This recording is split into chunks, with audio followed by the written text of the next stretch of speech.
आता एकीकडे भाजप नेते आणि मंत्री पंतप्रधानांच्या आवाहनानंतर काटकसरीसाठी पाऊल उचलत असताना मुंबई भाजप अध्यक्ष अमित साटमांना मात्र याचा विसर पडला की काय असा प्रश्न उपस्थित करणारा प्रकार घडला।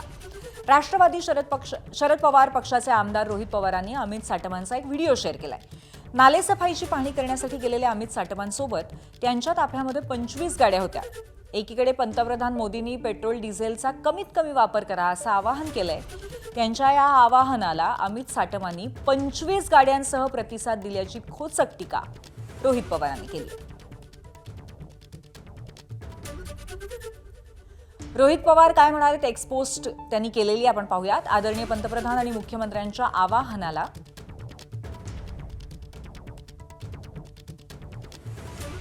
मुंबई भाजप अध्यक्ष अमित साटम यांचा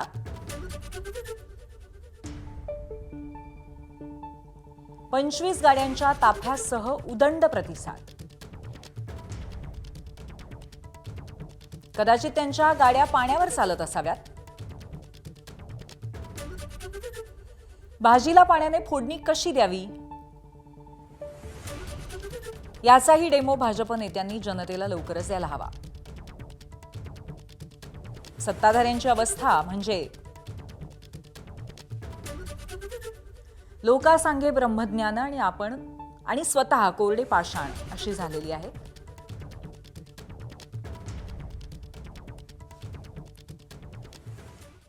आणि यावरती अमित साटम यांनी एक्सपोस्टच्या माध्यमातून स्पष्टीकरण दिलंय। रस्त्यावरून चालणाऱ्या सर्वच गाड्या आमच्या होत्या।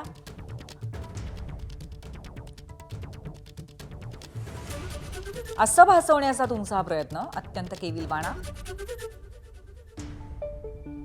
या पाहणी दौऱ्यामध्ये अनेक अधिकारी उपस्थित होते। ताफ्यात 7-8 गाड्या नक्कीच होत्या। 25 गाड्यांचा ताफा असल्याचा बनाव तुम्ही करताय। आम्ही सामान्य मध्यमवर्गीय मराठी कुटुंबात आलोय।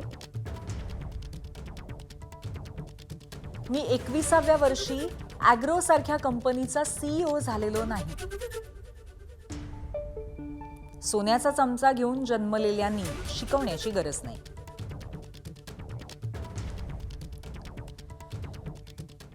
आणि अमित साटमांच्या स्पष्टीकरणानंतरही रोहित पवारांनी पुन्हा एकदा ट्विट करत पलटवार केलाय। माझ्या संदर्भात बोलायचे तर ईडीच्या माध्यमातून आपल्या पक्षाच्या वॉशिंग मशीनमध्ये टाकण्याचा प्रयत्न होऊ नये। आपल्या पक्षाचा झेंडा न घेता आजही संघर्षाची भूमिका घेत ठामपणे विचारांसाठी उभा आहे। यावरून तुमच्या लक्षात सर्व काही आलंच असेल। पंतप्रधानांच्या तसेच फडणवीसांच्या आवाहनाला तुम्ही केराची टोपली दाखवली हे मान्य करा। बाकी ज्ञान कशाला पाजळत बसता। एबीपी माझा, उघडा डोळे बघा नीट।